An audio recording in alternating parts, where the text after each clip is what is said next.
여호와는 너에게 복을 주시기를 원하며 너를 지키시기를 원하시며 여호와는 그 얼굴을 너를 향하여 드사 은혜와 평강 주시길 원하노라. 너를 보배롭고 존귀하게 여기시는 하나님이 내 삶 속에서 이 약속을 신실하게 예루살렘 땅에 기름진 것으로 하늘에 신령한 것으로 너를 복 주시고 지키실 하나님이 너의 영혼 잘 되도록 은혜 베푸시며 평강으로 인도하시리. 평강의 하나님이 우리와 함께 해주시. 여호와 하나님이 그 사람을 이끌어 에덴 동산에 두어 그것을 경작하며 지키게 하시고 여호와 하나님이 그 사람에게 명하여 이르시되 동산 각종 나무의 열매는 네가 임의로 먹되 선악을 알게 하는 나무의 열매는 먹지 말라. 네가 먹는 날에는 반드시 죽으리라 하시니라. 여호와 하나님이 이르시되 사람이 혼자 사는 것이 좋지 아니하니 내가 그를 위하여 돕는 배필을 지으리라 하시니라. 여호와 하나님이 흙으로 각종 들짐승과 공중의 각종 새를 지으시고 아담이 무엇이라고 부르나 보시려고 그것들을 그에게로 이끌어 가시니 아담이 각 생물을 부르는 것이 곧 그 이름이 되었더라. 아담이 모든 가축과 공중의 새와 들의 모든 짐승에게 이름을 주니라. 아담이 돕는 배필이 없으므로 여호와 하나님이 아담을 깊이 잠들게 하시니 잠듦에 그가 그 갈빗대 하나를 취하고 살로 대신 채우시고 여호와 하나님이 아담에게서 취하신 그 갈빗대로 여자를 만드시고 그를 아담에게로 이끌어 오시니 아담이 이르되 이는 내 뼈 중에 뼈요 살 중에 살이라. 이것을 남자에게서 취하였은즉 여자라 부르리라 하니라. 이러므로 남자가 부모를 떠나 그의 아내와 합하여 둘이 한 몸을 이룰지로다. 아담과 그의 아내 두 사람이 벌거벗었으나 부끄러워하지 아니하니라. 아멘. 자, 우리 앞뒤 한 번 더 인사하겠습니다. 행복한 부부가 되세요. 어떤 가정의 부인께서 굉장히 수다를 즐겨 하시나 봐요. 전화를 한 번 했다면 기본이 1시간, 보통 2시간이에요. 너무 수다 떠는 것을 좋아해서 때로는 남편과 토닥토닥 싸우기도 했다고 그러네요. 근데 어느 날 남편이 보이니까 부인이 30분 만에 전화를 끊은 겁니다. 이상해서 남편이 물어봤어요. 여보, 오늘은 어떻게 30분 만에 전화를 끊었어? 그랬더니 부인의 대답이 기가 막힙니다. 잘못 걸려온 전화였어. 어느 부부가 산보를 하다가 사소한 일로 말다툼을 하게 됩니다. 두 사람 똑같이 입이 한 발 나왔어요. 마침 못생긴 개 한 마리가 지나가고 있었습니다. 남편이 빈정대며 아내에게 말합니다. 인사해. 당신 친척 지나가잖아. 부인이 정중하게 인사를 합니다. 안녕하세요. 혼자 산보하시네요, 시아버님. 졸지에 남편은 개가 되었고 그 아내는 개와 사는 또 다른 개가 되었습니다. 가족은 참 신비하죠. 한 사람의 불행은 모든 사람이 불행이 되고 한 사람의 행복은 모든 가족 구성원의 행복이 됩니다. 하나님은 이 땅에 회사를 세우신 적도 없고 그렇다고 학교나 또 심지어는 나라를 세우신 적도 없으셔요. 이 땅에 많은 공동체들이 있지만 하나님이 친히 세우신 공동체는 가정이요 교회 2개밖에 없습니다. 가정은 하나님께서 만드신 인간 사회의 가장 기초적인 단위가 됩니다. 그러기에 가정이 무너지면 사회가 무너지고 나라가 무너지는 것은 당연한 거죠. 그러므로 사단은 늘 교회와 가정을 끊임없이 공격하려고 합니다. 그래서 오늘날 교회와 가정이 문제가 이토록 많은 겁니다. 가장 평안하고 화목하고 문제없이 살아야 될 교회와 가정이 이렇게 사단의 공격이 가정과 교회에 집중되어져 있기 때문에 이렇게 되어지는 거죠. 사단은 오늘도 수단과 방법을 가리지 아니하고 우리 가정에 가라질 씨를 뿌리려고 공격합니다. 때로는 성격의 차이를 가지고, 때로는 자녀 문제를 가지고, 때로는 경제적인 문제를 가지고, 때로는 성적인 문제를 가지고, 때로는 술이나 도박의 문제를 가지고 가정에 가라지를 뿌리면서 공격합니다. 서로 다른 가정과 환경에서 자란 두 사람이 한 몸을 이루고 산다는 것 쉽지는 않습니다. 처음에는 눈에 콩깍지가 덮여져서 모든 것이 좋아 보이지만 살다 보면 반드시 약점과 단점이 보이거든요. 그러다 보면 갈등이 생기고 그리고 아픈 상처를 주고받기도 합니다. 그래서 결혼 생활을 비유한 말들이 여러 가지가 있는데 한번 읽어봅니다. 먼저 신혼 때에는 집안에서 음식을 끓이느라 지글지글하는 소리가 나고 1년쯤 되면 아기가 오줌 누이느라 쉬하는 소리가 나고 10년이 지나면 김 빠지는 휴 하는 소리가 난다.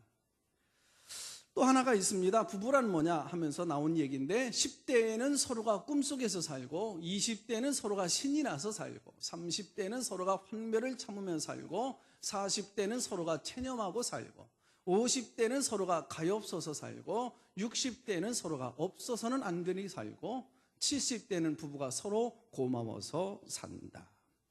오래전 모 일간지에서 부부간의 관계에 관한 앙케이트를 한 적이 있어요. 그 앙케이트의 질문에 다시 태어나면 지금 살고 있는 배우자와 다시 살겠느냐라는 질문에 자그마치 90%의 부부가 뭐라고 대답했을까요? 아니요. 그런데 어떤 사람은 그 질문에다가 괄호를 치고 그 질문 밑에 이렇게 썼다고 그럽니다. 골변냐? 너 같으면 살겠니? 또 어떤 부분은 바꿔봐야 그놈이 그놈이요 라고 말을 했습니다. 아마도 이 부분은 충청도 분이었던 것 같아요. 마귀는 나의 가정이 깨어지고 무너지기를 원합니다. 그러나 하나님은 우리 가정이 예수 안에서 하나 되어지고 행복한 가정 꾸려나가기를 원하십니다. 그런데 이 행복한 가정은 서로의 노력이 없이는 이루어지지가 않아요. 아무리 아름다운 정원도 3개월만 가꾸지 않는다면 여러분 잡초가 우거지게 되겠죠. 우리의 마음도 가정도 가꾸지 않으면 시기와 미움과 증오의 잡초들이 우거질 수밖에 없습니다. 행복한 가정은 서로의 노력이 없이는 이루어질 수 없어요. 결혼만 했다고 해서 행복한 가정, 여러분 이상적 부부로서 되어지는 것이 아니죠. 수고와 노력이 있어야 됩니다. 하나님께서 최초의 부부 아담과 하와에게 에덴 동산을 주셨듯이 이 땅에 살고 있는 모든 성도들에게는 가정이라고 하는 에덴을 주셨습니다. 에덴이라고 하는 말은 기쁘다, 즐겁다, 행복하다라는 뜻이 있죠. 가정이 뭘까요? 기쁨의 씨를 뿌리는 것입니다. 즐거움의 꽃을 피워가고 행복의 열매를 먹고 나누는 곳, 이것이 바로 가정이지요. 에덴 동산에는 하나님도 있고 마귀도 있었습니다. 만난 실과도 있었지만 먹지 말아야 되는 선악과도 있었습니다. 거기는 선도 있었고 악도 있었습니다. 행복도 있었고 불행도 있었습니다. 긍정적인 면도 있었고 부정적인 면도 있었어요. 그래서 어떤 사람들은 가정을 천국으로 만들어 가는 사람이 있는가 하면 어떤 사람들은 똑같은 가정이지만 가정을 지옥으로 쑥대밭으로 만들어 놓고 사는 사람들도 있더라 이거죠. 어리석은 사람들은 지옥 같은 세상에서 지옥처럼 살다가 죽어서 가는 게 천국이라고 그럽니다. 아닙니다. 지혜를 알아야 됩니다. 천국 같은 세상에서 천국처럼 살다가 영원한 천국에 들어가는 것, 이것이 하나님의 자녀들의 복된 삶인 줄로 믿습니다. 어리석은 사람들은 두 남녀가 만나서 결혼을 하고 애 낳고 살면 그렇게 하다 보면 행복이 저절로 오는 줄로 압니다. 요술적으로 마술적으로 행복이 깃들여 찾아오는 줄로 압니다. 기억하십시오. 행복은 기성품이 아닙니다. 행복이란 옷을 만들어 놓고 결혼만 하면 누가 저절로 입혀주는 것이 아닙니다. 행복은 예술입니다. 누군가가 울어줘야 되고 누군가가 땀 흘려야 되고 누군가가 피 흘리는 희생과 대가를 치러야만이, 그래야만이 아름다운 작품 만들어질 수 있는 거지요. 한 울타리 안에 서로 가정의 배경이 다르고 또 문화가 다르고 가치가 다르고 교육 수준이 다른 남과 함께 한 사람으로 한 몸을 이루고 가정 안에서 산다는 것이 여러분 기쁨이 되기도 하지만 때로는 상처를 주고받기도 합니다. 남편의 말 한마디가 상처가 되기도 하지요. 아내의 투정 한마디가 남편의 가슴을 갈기갈기 찢어놓기도 합니다. 부모의 감정 섞인 징계가 여러분 상처가 되기도 하고, 자식의 반항 한 번이 부모의 꿈과 행복을 무너뜨리기도 합니다. 며느리의 태도가, 시어머니의 충고가 아픈 쓴뿌리 상처로 남을 때가 얼마나 많이 있는지, 이게 가정이라고 하잖아요. 그럼에도 불구하고 거기서 사랑의 보자기로 덮어가면서 서로 소중히 여겨가면서 행복의 꽃을 피워가는 것, 이것을 가정이라고 부릅니다. 서로 부족하고 모자라는 사람들이 서로 덮어가며 감싸주면서 살아가는 것이죠. 세 남자가 죽었대요. 그리고 하늘나라로 갔는데 천사가 하늘나라로 들어오는 것을 거부했다는 겁니다. 이유인즉 너희는 이 세상에서 아직 더 살아야 되는데 행정상 착오로 천국에 오게 되어졌다고. 그래서 미안한데 보상을 해주겠다고. 너희들 소원이 있으면 한 가지씩 얘기하라고. 그랬더니 첫 번째 남자는 저는 권력을 주십시오. 그래서 권력을 취해서 보냈더랍니다. 두 번째 사나이는 저는 재물을 원합니다. 그래서 재물을 줘서 돌려보냈습니다. 세 번째 사나이는 저는 이상적이고 지혜로운 아내를 주십시오 라고 요구를 합니다. 천사가 야, 너 참 귀한 것을 요구했구나. 그래, 그럼 네가 생각하는 지혜롭고 이상적인 아내는 어떤 사람이니? 라고 물었습니다. 밥 빌리브라고 하는 사람이 남자들이 기대하는 이상형 아내감이라고 하는 책에 보니까 한 3년 6개월 전에 한번 말씀을 올려드린 적이 있는데 이렇게 쓰여져 있습니다. 그녀는 언제나 아름답고 명랑하여 미남들이 주위를 졸졸 따라다니나 이제는 나를 버리고 다 버리고 나를 택해야 된다. 그녀는 건강하여 절대로 아프지 않다.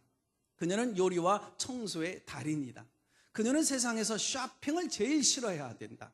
남편이 집안일 돕는 것을 결코 바라지도 말고 생각지도 말고 꿈꾸지도 않는 자야 되어야 된다. 이 외에도 그저 천사처럼 마음씨가 없고 가정교육 잘 돼 있어서 예의는 바르고 어머니처럼 헌신적이어야 한다.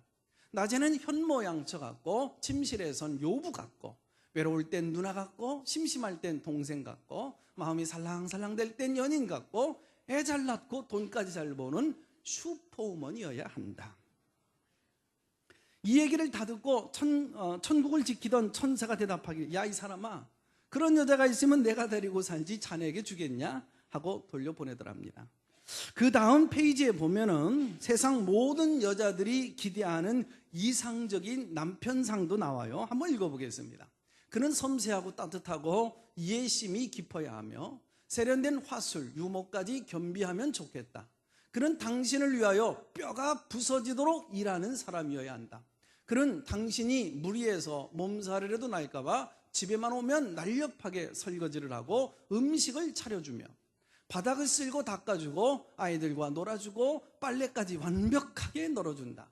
빌 게이츠처럼 똑똑하고 로버트 레이포드처럼 분위기 있는 미남이며 이외 신앙 좋고 학벌 좋고 키 크고 잘생기고 집안 좋고 능력 있고 매너 좋고 거기다가 차남이나 막내이면 더욱 좋다. 이런 남자는 나밖에 없습니다. 세상에 이런 남자 이런 여자가 어디 있겠어요. 완전한 결혼이라고 하는 책머리에 보면 백지가 한두 장에 나오고 거기에 당신의 부족한 배우자의 부족한 점을 적어보라고 그렇게 씌워져 있거든요. 그러니까 얼마나 썰 말이 많았겠습니까. 속에 맺혀있던 얘기를 조목조목 적어 가노라면 얼마나 속이 후련했을까요. 다 적고 난 다음에 다음 페이지를 넘기면 이런 글이 나옵니다. 만약 당신의 배우자에게서 당신의 앞 페이지에 적었던 그 점을 빼놓으면 당신의 배우자는 어떤 사람이겠습니까? 곧 천사이거나 신이 될 것입니다. 그 천사는 당신같이 문제 있는 사람과는 절대로 결혼하지 않습니다. 그렇죠?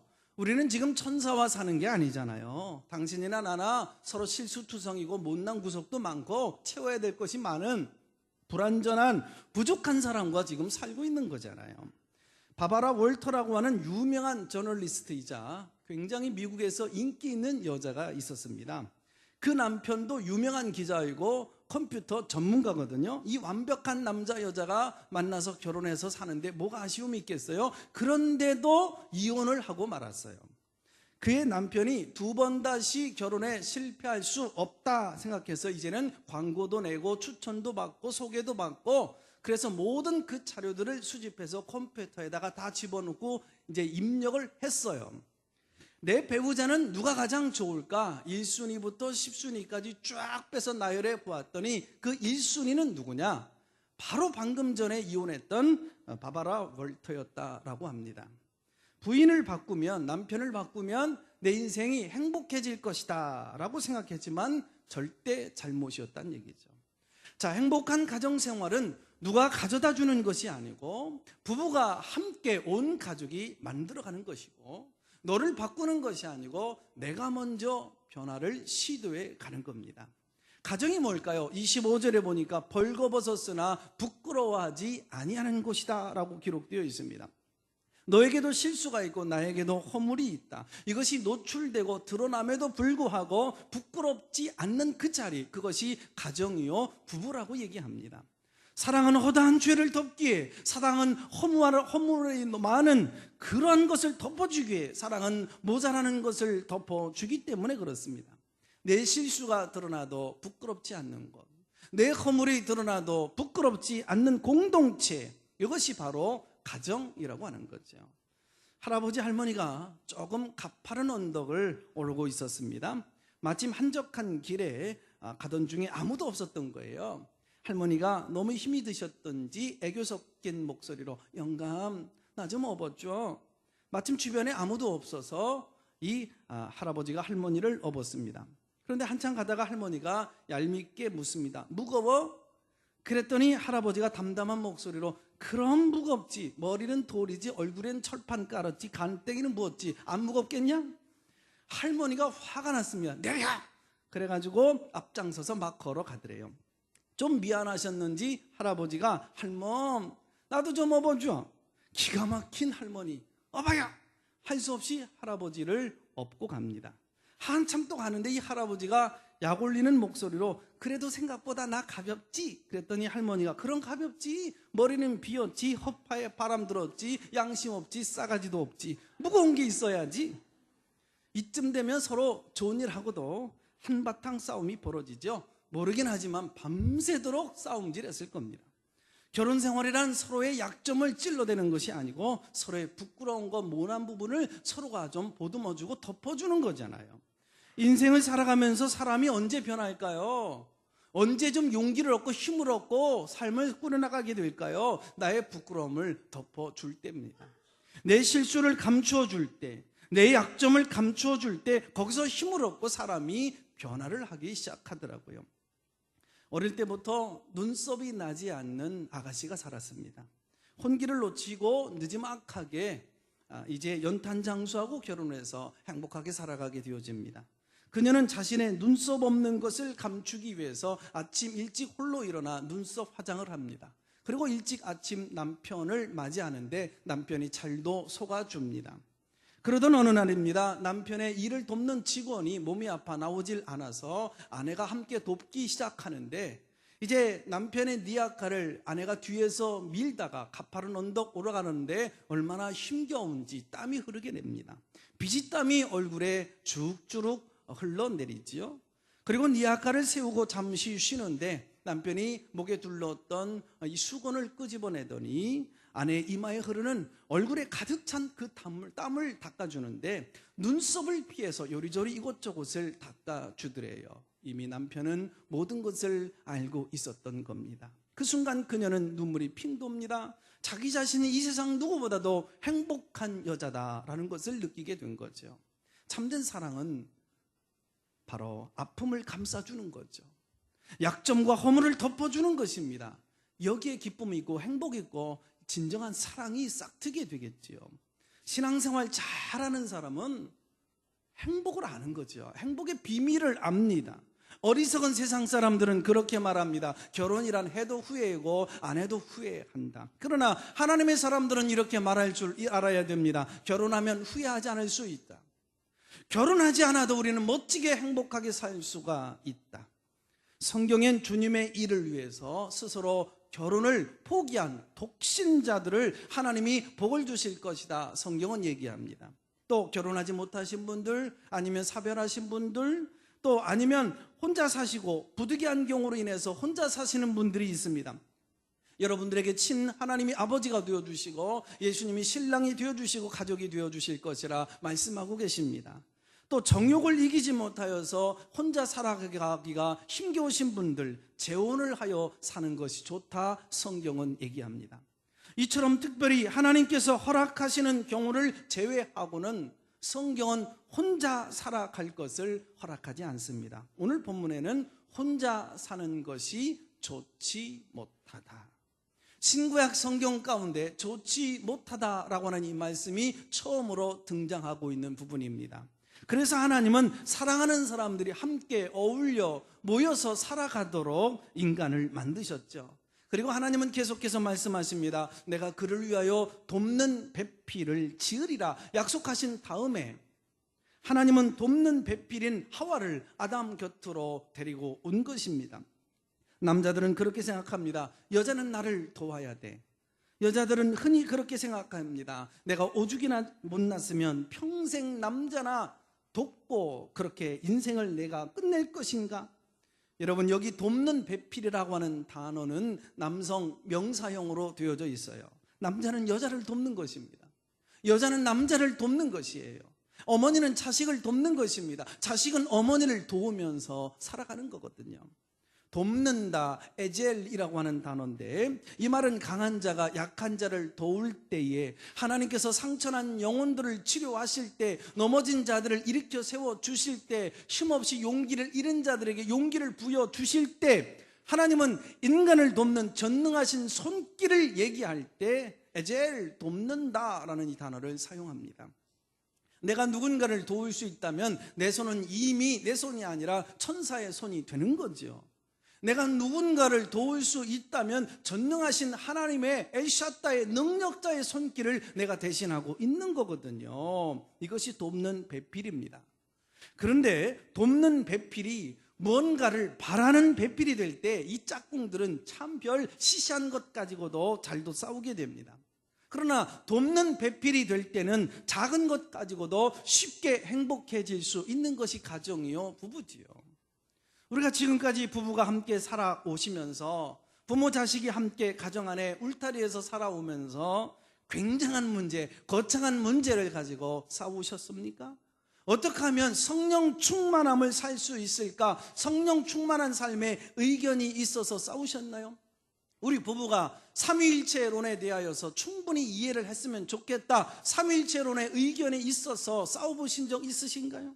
입을 네가 개라 내가 개라, 밥 잘했니 못했니, 조금 늦으면 전화 한 통 주면 될걸, 넌 손이 없니 발이 없니, 운전하다 말고 이리 가라 저리 가라, 너 운전대 맡겼으면 입이나 좀 다물고 있어. 유치원 애들이나 싸울 수 있는 주제가 우리 부부들의 주제가 아니겠습니까? 이게 부부요, 이게 가정입니다. 반대로 일상생활 한가운데서 행복을 느낄 때는 언제셨습니까? 참으로 시시한 것 하나 가지고도 나를 행복하게 하기도 하고 불행하게 하기도 하지 않았습니까? 사무엘 존슨이라고 하는 사람이 이런 얘기를 했어요. 나는 내 아내가 헬라어를 줄줄 외워줄 때보다도 나를 위해 저녁 식탁을 만나게 준비해 놓고 기다려주고 있을 때에 나는 참으로 행복했다. 남자들은 아내에게 무슨 새 차를 선물해야 아내가 즐거워하고 행복한 것이 아니고 창문만 열어줘도 기쁘고 행복하다고 그러네요. 많은 돈을 들여서 여행을 떠나지 않는다 할지라도 꽃 한 송이 하나에도 마음이 열려진다고도 합니다.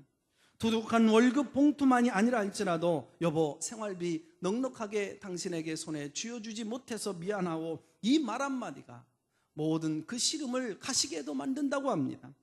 부인들은 남편이 밥만 맛있게 먹어줘도 행복해한다고 그러죠. 거기다가 먹다 말고 여보 최고야 끝내줘 죽인다, 이 한마디가 그 아내를 참으로 행복하게 만들어준다고 합니다.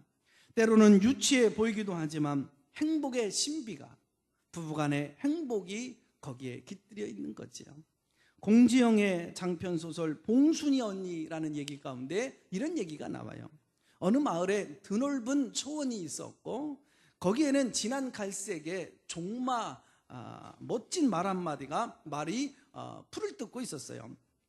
곁에는 할아버지와 손자가 함께 살고 있었습니다. 할아버지가 먼 길을 떠나며 멋진 말, 종말을 손자에게 맡겼어요. 잘 좀 돌보라고. 종말을 얼마나 이 손자가 좋아하고 사랑하는지 이 소년은 신이 났어요. 정성껏 이 말을 돌봤는데 어느 날 시름시름 이 말이 아픈 거예요. 이 소년이 할 수 있는 유일한 길은 뭐냐? 말에게 물을 먹이는 것밖에 없었습니다. 정성껏 돌봐주었는데도 종말은 다리를 저는 아픔을 겪게 된 거예요. 할아버지가 돌아오셨습니다. 소년을 나무랍니다.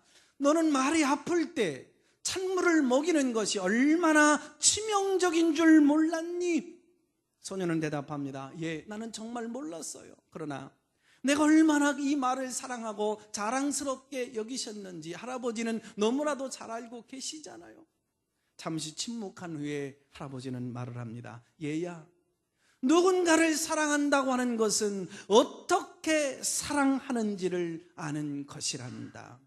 얘야, 누군가를 사랑한다는 것은 어떻게 사랑한다는 것을 아는 것이란다. 우리는 정말 사랑한다고 하면서도 어떻게 사랑해야 되는지 그 방법을 모를 때가 많습니다. 남자와 여자가 얼마나 다르게 창조되어졌는지, 상대가 뭘 좋아하고 이렇게 하면 싫어하는지, 내 남편, 내 아내는 어느 때에 행복해 하는지. 어떤 신랑이 결혼을 하고 나서 첫날 밤에 자기 신부에게 사랑을 고백했습니다. 여보, 내가 당신을 진심으로 정말 사랑하오. 그러나 나는 시시하게 이 말을 계속해서 반복해서 이렇게 고백하고 싶지는 않소. 오늘 밤 내가 당신에게 한 이 고백은 평생 유효하니 내가 오늘 밤 한 번만 고백해도 평생 내가 당신을 사랑하고 있다는 이 사실 절대적으로 기억하고 잊지 말아 주었으면 좋겠소. 지혜로운 신부가 대답합니다. 여보, 나는 한 가지 약점이 하나 있는데 얼마나 건망증이 심한지 몰라요. 그래서 당신이 이 사실을 날마다 나에게 고백해 주지 않는다면 나는 잊어버리고 말 거예요. 성경은 우리가 서로를 인정하고 격려하는 따사로운 삶을 살아갈 것을 강조하고 있어요. 그래서 바울 서신에서 가장 많이 등장하는 단어가 뭐냐면 서로예요. 서로 위해 주어라, 서로 격려해 주어라, 서로 용납해 주어라, 서로 사랑하라. 부부가 뭘까요? 가족이 뭘까요? 가정이 뭘까요? 어떻게 만들어갈까요? 어떻게 해야 행복한 가정생활을 이루어갈 수 있을까요? 오늘 본문에 보니 벌거벗었으나 부끄러워하지 아니하더라. 이 말 속에 숨겨 있습니다. 약점이 있어도 부끄럽지 않는 관계, 허물이 있어도 부끄럽지 않는 관계, 실수해도 부끄럽지 않는 관계, 이것이 가족이고 이것이 부부이며 행복한 가정생활의 여러분 가장 중요한 원칙이 되겠죠. 여러분, 인류 역사상 최초의 신랑 신부가 오늘 본문에 입장합니다. 그리고 그 사랑의 고백이 이는 내 살 중에 살이요 뼈 중에 뼈라다라고 고백을 하잖아요. 완전한 관계, 오늘 본문은 벌거벗었으나 부끄러워하지 아니하더라라고 표현합니다. 그러면 인간은 언제부터 이 벌거벗은 것을 부끄러워하기 시작했을까요? 언제부터 내 안에 약점을 보고 들춰내고 그냥 넘어가지를 않고 그것 때문에 여러분 창피하고 부끄러워하기 시작했습니까? 내 남편의 허물을 보고 부끄러워하기 시작했습니까? 소중한 사람들의 실수를 보고 내 마음이 두 갈래로 갈라지고 마음이 힘들어지기 시작했습니까? 선악과를 따먹은 이후에, 타락한 이후에, 범죄한 이후부터 인간은 벌거벗은 것이 부끄럽게 여겨지게 되어졌잖아요. 오늘부터 누군가의 허물과 약점과 실수가 보이시거든 그렇게 생각하십시오. 내 남편의 약점이 보이걸랑, 내 아내의 허물이 보이걸랑, 내 자식들의 실수가 보이걸랑, 우리 교회 식구들의 못난 구성 모습들이 보이걸랑 이렇게 생각하면 꼭 맞습니다. 아, 내가 죄가 많아서 그렇구나, 내 눈이 타락해서 그렇구나 때문에 먼저는 내 자신의 허물을 덮고 다음은 상대방의 허물을 용서하십시오. 그래서 아침에 일어날 때마다 자기 자신을 용납해야 됩니다. 이렇게 고백할 줄 알아야 됩니다. 거울에 나타난 내 얼굴을 보면서 순영아, 나는 너를 사랑한다. 왠 줄 아니? 하나님이 나를 사랑하기 때문에. 나는 너를 용납한다. 왠 줄 아니? 하나님이 나를 용납하고 용서해 주시기 때문에. 그리고 사랑하는 사람들 앞에 마음속으로 고백하십시오. 나는 당신을 사랑합니다. 하나님이 당신을 끝까지 사랑하시기 때문입니다. 나는 어떤 일이 있어도 당신을 용납하고 용서할 것입니다. 있는 그대로 하나님 앞에 받아들일 것입니다. 나는 너를 용서하고 너도 나를 용서하고, 나는 너를 용납하고 너도 나를 용납하고, 나는 너를 씻어주고 치료해주고 너도 나를 씻어주고 치료해주고, 나는 너를 덮어주고 너도 나를 덮어주는 것, 이것이 바로 가정이요 그리고 부부이며 행복이 되는 것입니다. 행복한 가정이란 어떤 것일까요? 벌거벗고 함께 사는 것입니다. 부끄러움, 약점, 허물, 실수, 그 모습 그대로 함께 머물면서 함께 사는 것입니다. 언젠가 리더스 다이제스트에 나온 한 부부의 간증이 있어요. 서로 이혼을 하기로 했답니다. 그리고 이제 별거 중인 부부였던 모양이에요. 남편이 이대로 가정을 깨트릴 수 없다 생각하고 하나님께 진지하게 기도합니다. 하나님, 제절못으로 우리 가정 파경에 이르게 되어졌습니다. 정말 하나님, 내가 아내한테 뭐라고 해야 될지 할 말이 없습니다. 용서를 구할 자신이 없습니다. 하나님, 할 말을 가르쳐 주세요. 그때 예수님께서 제자들에게 하신 말씀이 기억나더래요. 네가 무슨 말을 할까 염려하지 말라. 성령께서 할 말을 가르쳐 주시리라. 그리고 아내를 찾아가서 첫사랑을 나누던 바닷가를 함께 걸어달라 요청을 합니다. 아내는 도무지 내키지 않았지만 곧 헤어질 사람이니 그 작은 소원 하나 못 들어줄까 싶어서 말없이 재미없게 바닷가를 거닐게 됩니다. 갑자기 파도가 밀려드는 바람에 아내가 넘어지게 되어졌고, 바다 밑으로 물속 깊이 이 아내의 손에 끼어있던 결혼 반지가 빠져나갑니다. 비싼 반지가 아깝긴 했지만 곧 헤어질 터인데 차라리 잘 됐다 싶었던 거죠. 그 순간 무슨 말을 먼저 해야 할까 망설이고 있었던 남편이 자기 반지를 빼서 물속에 던져버린 것입니다. 남편의 엉뚱한 행동에 아내가 묻습니다. 왜 그랬어요? 남편이 상기된 얼굴로 대답합니다. 당신 반지가 외로울 거 아니야. 당신 반지와 내 반지가 함께 있으면 당신 반지는 외롭지 않을 거 아니야. 잠시 침묵이 흐른 후에 누가 먼저랄 것도 없이 두 사람은 함께 울기 시작합니다. 어느덧 두 사람의 손이 함께 마주잡게 된 거죠. 난 당신과 함께 있고 싶어요. 난 당신과 함께 살고 싶어요. 테레사 수녀가 노벨 평화상을 받는 어느 날 한 기자가 와서 묻습니다. 세계 평화를 위해서 가장 시급한 일이 무엇이라 생각이 되어지십니까? 테레사 수녀는 웃으면서 이런 말을 던집니다. 기자 선생, 빨리 집에 돌아가서 가족을 사랑하는 것이야말로 가장 시급한 일입니다. 기자 선생, 빨리 집에 돌아가서 가족을 사랑하는 것이 인류 평화를 위하여 가장 긴급한 일입니다. 기도합니다. 하나님 아버지, 고맙고 감사합니다. 이 시간 살아가면서 내 마음속에 서운한 마음들, 나 혼자 상처받았다고 아파했던 온갖 마음들, 외롭고 고독했던 모든 마음에 쌓여있는 잠금들, 하나님 이 시간 주님의 보혈의 피로 깨끗하게 씻어 주시옵소서. 그 상처에 붙어서 또 다른 사람에게, 또 다른 사랑하는 사람들에게 상처를 주었던 온갖 견고한 진들이 주의 보혈, 성령의 능력, 예수님의 권세 앞에 모두 치유받고 회복되게 하여 주시옵소서. 서로가 서로를 소중히 여기고 하늘의 천사를 맞이하듯 주님을 대하듯 하는 하나님 아버지의 마음을 우리에게 주시옵소서.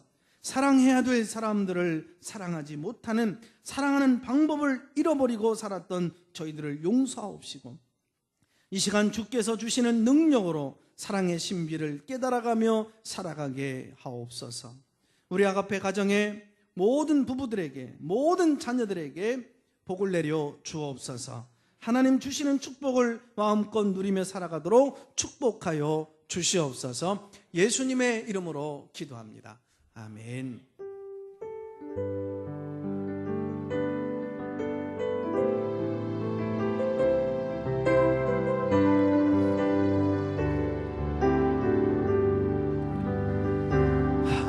하나님 이 가정을 축복하소서. 하늘에 신령한 복으로